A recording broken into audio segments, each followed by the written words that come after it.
queria te agradecer, Paulo. Estamos aqui com Paulo Franca, um exímio projetista, consultor na área de geotecnia, geologia, e não poderia ficar de fora dessas entrevistas que tanto vão agregar e trazer um plus para o nosso curso de descaracterização. Paulo, muito obrigado por nos receber na sua casa, maravilha aqui do seu escritório, né? Essa maravilha dessa moto aqui, fazendo aí uma percepção bacana do ambiente.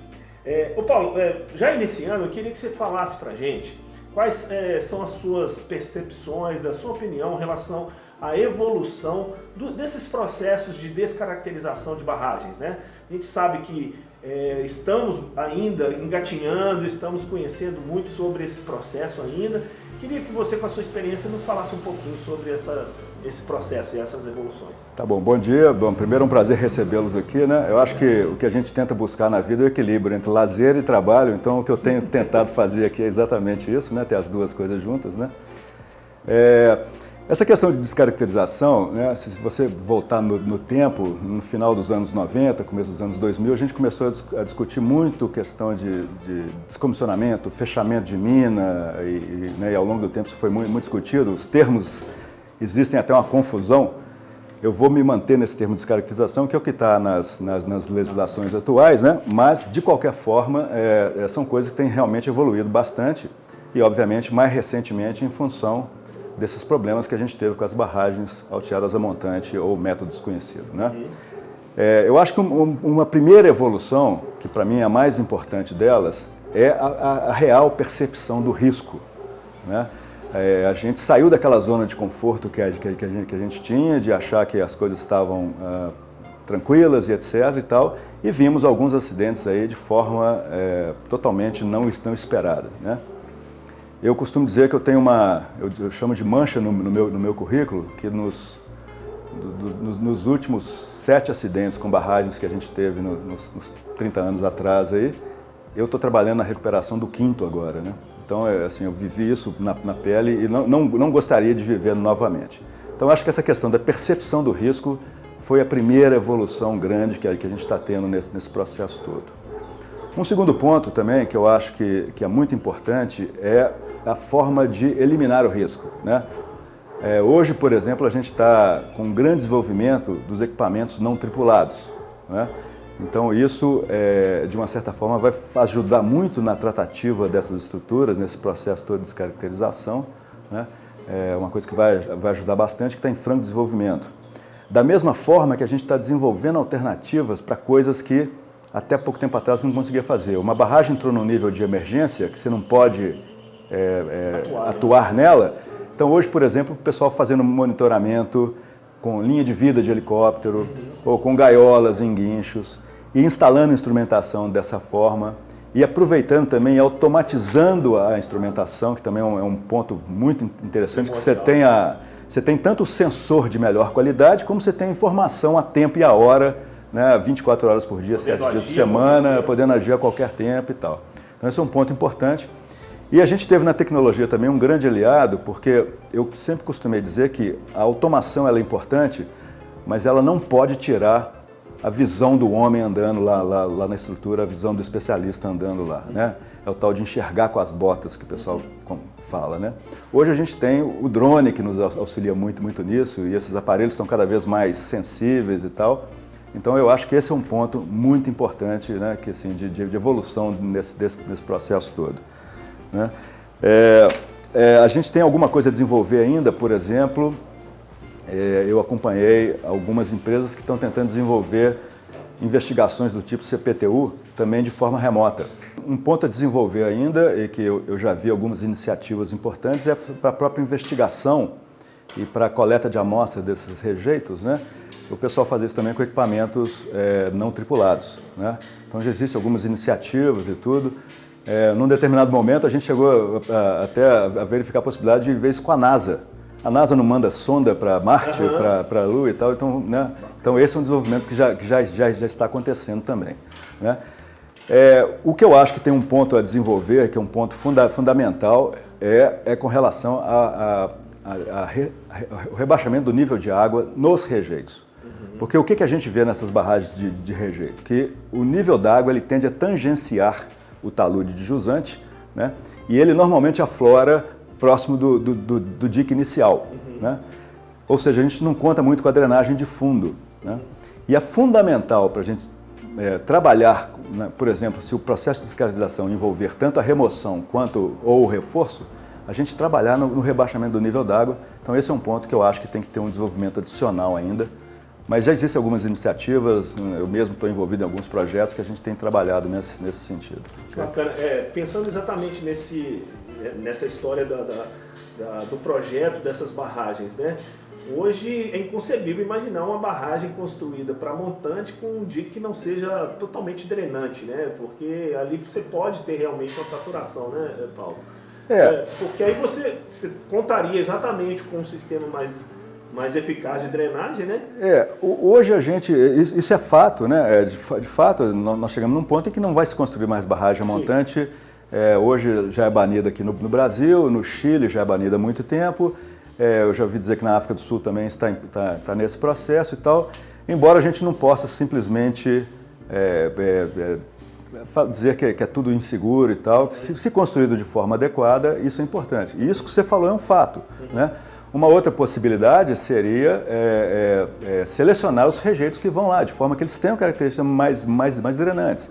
Eu uso muito um exemplo, você já foi testemunha disso, eu fui um defensor do empilhamento drenado de rejeitos arenosos, né? Que eu acho que é possível fazer.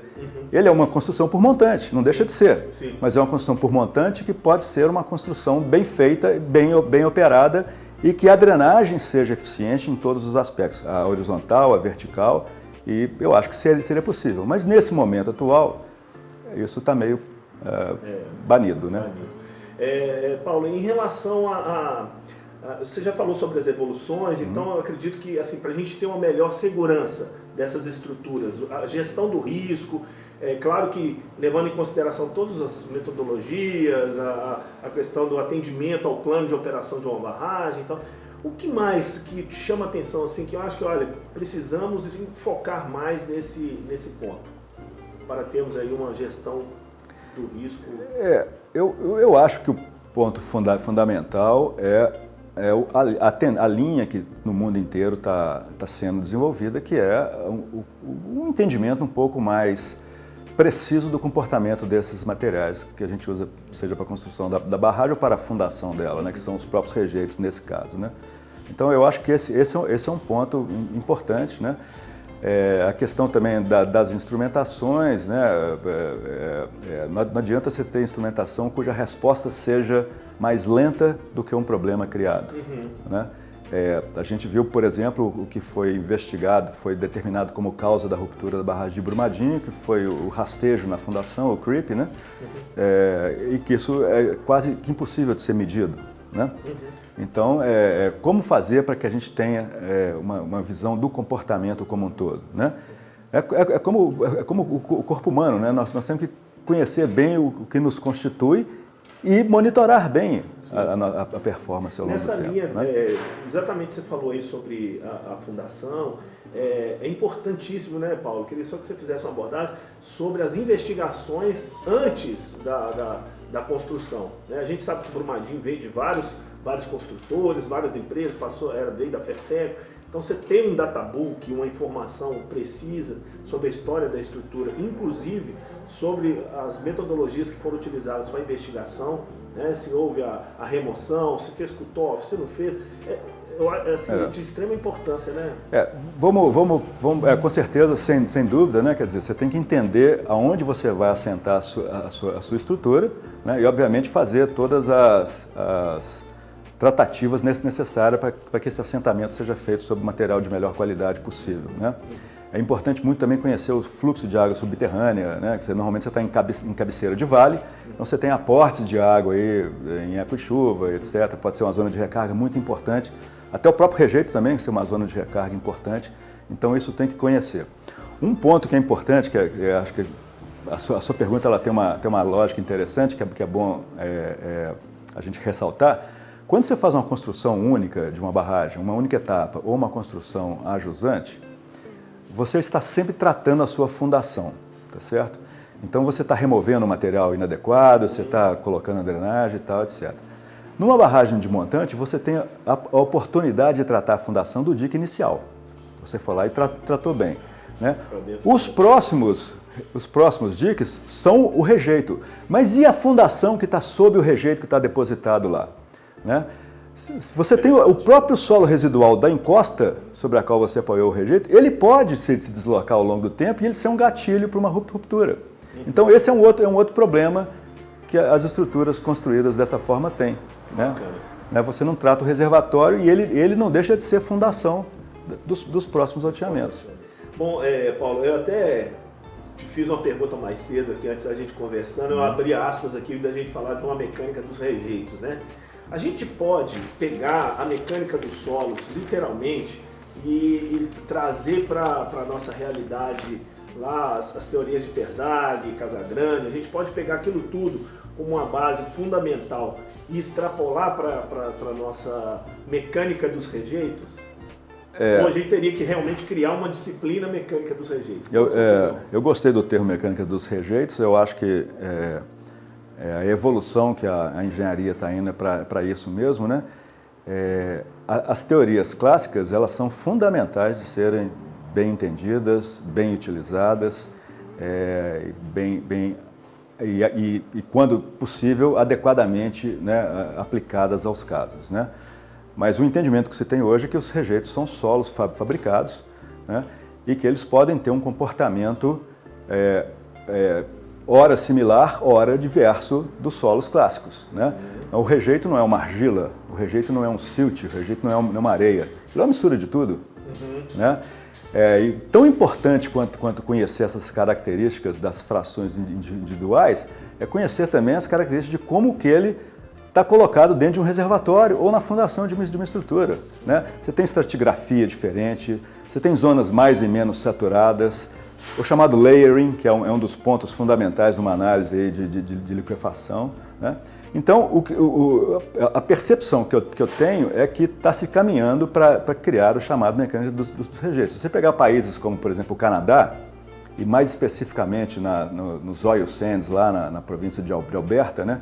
Que eles têm taxas de geração de rejeitos extremamente elevadas, né? É a maior movimentação de terra do mundo, aquilo, né? E eles têm tipos de rejeitos distintos com comportamentos distintos. Ora eles são dispostos misturados, juntos, né? Ora eles são dispostos em estratégias separadas e tal. Né? Então, o que eles têm estudado é muito no conhecimento desses materiais para poder compor, né, isso tudo e tal. Né?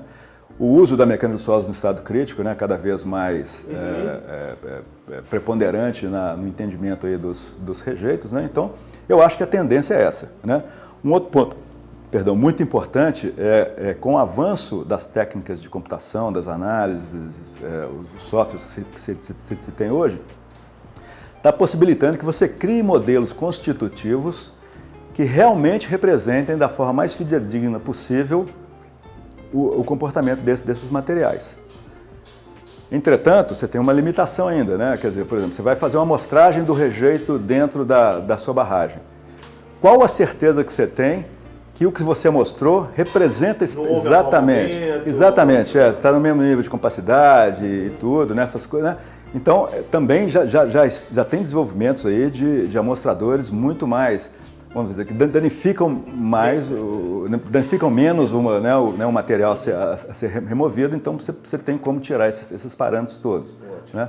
Da mesma forma, as investigações de campo, né? Os avanços que você está tendo, né, de CPTU com onda sísmica, não é um avanço propriamente dito, já existe, mas a utilização mais frequente disso, o entendimento melhor dessa propagação de ondas, também te dá uma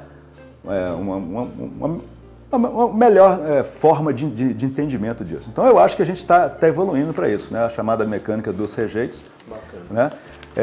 Agora, e ela é até um ponto muito importante, quer dizer, que isso não é só aplicável à barragem, né? Nós vamos construir estruturas com rejeitos que são tão importantes quanto as barragens. Né? As pilhas, os empilhamentos de rejeito, você tem projetos aí de 300 metros de altura. Né? Preocupante, né? Preocupante não, quer dizer, certo, né? Tem que fazer de uma forma correta. Né? Tem que fazer de uma forma correta. Né? Eu costumo, teve em 2017 houve um evento em Ouro Preto, Geomin, que eu fiz uma palestra sobre técnicas alternativas, né? Inclusive eu repeti parte dessa palestra numa palestra lá na agência de mineração, num determinado momento, um curso que você mesmo programou, né?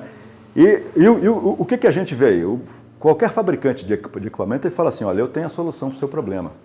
Você usa o filtro tal aqui, ó, você vai filtrar seu rejeito, vai sair uma maravilha, você vai poder empilhar. O outro tem uma centrífuga, que a centrífuga vai tirar tudo que é água, toda a umidade, e você vai poder empilhar esse material, né? Então, o que eu costumo dizer é o seguinte, transformar é fácil. O equipamento te permite isso. Agora, empilhar, a disposição, ela continua como uma técnica que tem que ser muito bem pensada, muito bem engenheirada, né? Você está tratando com o mesmo material. O fato dele ter menos ou mais água é fundamental, é claro, sim, mas não é a única questão, né? O entendimento do comportamento desses materiais, sejam eles compactados ou não, em altos níveis de tensões, né, em solicitações pluviométricas intensas, em sismos, etc., isso tem que ser tudo avaliado antes de uma forma. Então, a mecânica dos rejeitos, usando o termo que você alcunhou aqui, é fundamental também para as alternativas de disposição que a gente vai tá começando a ter da agora para frente. Muito bom, Paulo, muito bom. Bom, Paulo, além de todas essas especificidades que a gente tratou aqui, eu queria que você falasse um pouquinho sobre a possibilidade de essas barragens que eu até aprendi aqui, a step back, né? Uma morfologia onde você tem um recuo mais acentuado para montante em certa etapa de alteamento de uma estrutura. Queria que você falasse um pouquinho, até porque existe aí também aquela consideração das barragens centerline, né? Barragens alteadas por linha de centro, onde tem um leve desvio para montante. A gente ainda brincou que não existe mulher levemente grávida, né? Ou está grávida ou não está, então ou é linha de centro ou é montante. Você poderia falar um pouquinho sobre esse recuo e o comportamento dessa estrutura? Tá, ok. Bom, primeiro a linha de centro, ela tem como característica o eixo vertical, né, a partir do qual são feitos, né, os alteamentos, né, o underflow para jusante, o overflow para montante, etc., né? Existem alguns casos em que você tem um pequeno desvio do eixo para montante em fases finais, que é o que eu chamo de linha de centro modificada. Mas isso são coisas que normalmente isso só pode acontecer quando isso não tem influência na estabilidade da estrutura. A hora que você pega uma estrutura que está com linha de centro e você começa a sempre desviá-la para montante, ela vira o montante, eu não tenho dúvida disso, né? O conceito do step back é um conceito um pouco diferente, né? Em algum momento da construção da estrutura, a barragem foi recuada até com uma distância razoável para a praia de rejeitos e ela começa a ser feita como se fosse uma nova barragem a partir desse ponto, né? Muitas vezes eu entendo que isso é feito não com o objetivo de se abater um ângulo geral e tudo, mas mais no sentido de adaptar à geometria do vale, né? Às vezes o vale ele não tem a mesma geometria que você está construindo a sua estrutura, portanto, para que você tenha ombreira, você tem que fazer o recuo, né? Para que isso ocorra, né? A gente teve, por exemplo, alguns casos famosos, o caso de Fundão, que havia um pequeno step back, não era nenhuma nem outra dessas coisas. Eles estavam refazendo o dreno numa das ombreiras e o dreno de uma pilha de estéreo adjacente, então tiveram que fazer um recuo momentâneo para que isso fosse feito.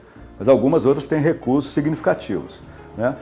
Obviamente a gente não pode generalizar o comportamento, mas um ponto que eu acho que é importante, quando você lança o rejeito a partir da crista para dentro do reservatório, você conta muito com o efeito da segregação, né? Ou seja, os materiais mais resistentes e mais drenantes e tal, eles vão estar dispostos logo próximo ao maciço. Quando você recua, em tese, você está apoiando a sua estrutura em materiais menos resistentes, né? Então esse pode ser um problema, né? O outro problema que eu vejo, que eu tenho visto em campo, em estruturas, que conheço pelo menos umas duas que se enquadram nesse ponto, é que você tem níveis de pressão muito elevados na base desse recuo, né? Inclusive com instrumentos com artesianismo, né? Então é tudo que ninguém quer ter numa barragem, é uma base pressurizada, né? E com níveis elevados, né?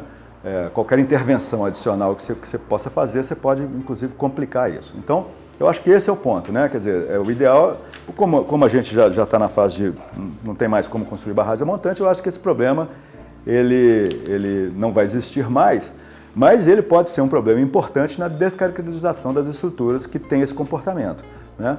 Se alguém pensa em fazer um reforço na base de uma estrutura dessa pressurizada, isso pode ser um problema muito, muito sério, de inclusive induzir uma ruptura. Tá certo? Muito bom. Bom, Paulo, agora por fim, assim, gostaria que você tivesse assim, a sua percepção de tudo isso, essas legislações que acabam se sobrepondo. Nós temos legislação federal, temos legislação estadual, não só da ANM, mas federal da ANM, mas temos agora do Congresso, né, que alterou a Lei 12.334 da Política Nacional, trazendo aí prazos às vezes muito exíguos, né? Eu queria que você falasse um pouquinho sobre a sua percepção, sobre a sua expectativa, sobre a descaracterização dessas estruturas. Nós temos estruturas muito pequenas, barragens médias, barragens muito grandes. Qual a sua percepção em relação a esse atendimento a toda essa legislação, que realmente uma sobrepondo a outra, imagino que seja algo bem complicado? Bom, essa é uma pergunta complexa, né? Você sabe melhor do que eu disso, quer dizer, toda essa legislação, ela foi uma legislação reativa, né? Ela foi uma resposta aos acidentes que aconteceram, acidentes trágicos, do ponto de vista ambiental, mortes e tudo. Então, a legislação ela foi reativa. Nesses casos, o que acontece é que você, né, usando um termo bem mais simples, você tem que correr atrás, né? E ao correr atrás, algumas das coisas são atropeladas, né? Eu vejo muito preocupante, assim, eu entendo que as legislações elas têm que colocar prazos, porque não pode deixar as coisas em aberto, né? Mas os prazos, eles têm que ser, usando uma linguagem futebolística, combinado com os backs, né? Não adianta você querer falar, você tem que terminar a descaracterização das suas barragens em 2021. Seria o ideal, mas ao fazer isso, ao acelerar uma remoção, ao entrar com taxas elevadas de desconstrução ou de construção de alguma coisa, você pode trazer um risco maior do que o risco de, por exemplo, de não fazer nada e deixar a estrutura, vamos dizer, fazendo isso com um tempo maior, né? Então eu entendo isso, os prazos eles devem existir, mas tem que ser indicativo. Se a boa técnica prevalecer, né, se a justificativa for tecnicamente adequada do seu ponto de vista de segurança, eu imagino que os legisladores vão permitir que os prazos sejam renegociados. Até a lei permite isso, né? Ela fala né? Que os órgãos poderão, de acordo com cada especificidade, justificadas, né? O importante é que a boa técnica prevaleça. A minha expectativa é sempre essa, que a boa técnica prevaleça. Se você pegar, por exemplo, o termo de referência aqui de Minas Gerais, sobre descaracterização, ele menciona que, além do projeto, você tem que ter um design review. Então, você está colocando mais pessoas para que todas essas questões técnicas sejam muito bem colocadas e que o processo se dê de uma forma tecnicamente correta, né?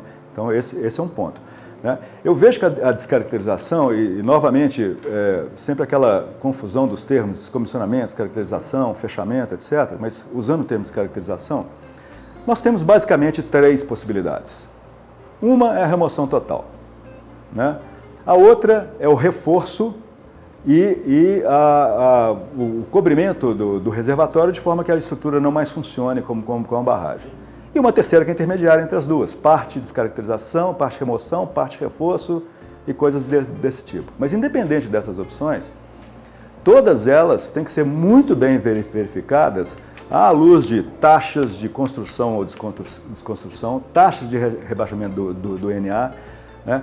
Como que vai comportar o campo de tensões da estrutura durante os trabalhos. Então você tem que verificar isso tudo para que você possa fazer um projeto bem feito. Bom, então, além dessas questões técnicas que eu mencionei, né, dos prazos, etc., a gente tem que ter a consideração da logística também, né? Os projetistas são os mesmos, são limitados, né? Os fornecedores de equipamentos para investigação, os laboratórios para ensaios também são limitados, né? Muitos dos processos de remoção envolvem as empreiteiras, equipamentos remotos, cuja dificuldade de fornecimento hoje é patente, né? Não se tinha essa demanda do jeito que tem, né? A hora que você for comprar materiais agregados, areia, brita, pedra de mão, etc., que são normalmente utilizados nesses projetos, tanto os fornecedores são reduzidos, né? Quanto também as vias de escoamento, né? Eu vou dar um exemplo aqui muito claro, né? Você imagina se simultaneamente você tivesse que trabalhar as barragens da Vale, da Samarco e Mariana. Como é que o trânsito da MG 129, por exemplo, comportaria, né, essa quantidade de equipamentos transitando, inclusive em zonas urbanas, né, que passa por zona urbana, né? Então, esse é um problema muito sério que tem que ser avaliado também nessa determinação dos prazos, né? A gente pode, para resolver um problema, trazer um caos, às vezes maior, então isso são coisas que têm que ser verificadas. Então, a minha expectativa, resumindo, é que a boa técnica prevaleça, né? E que o bom senso associado à boa técnica também seja o que prevaleça.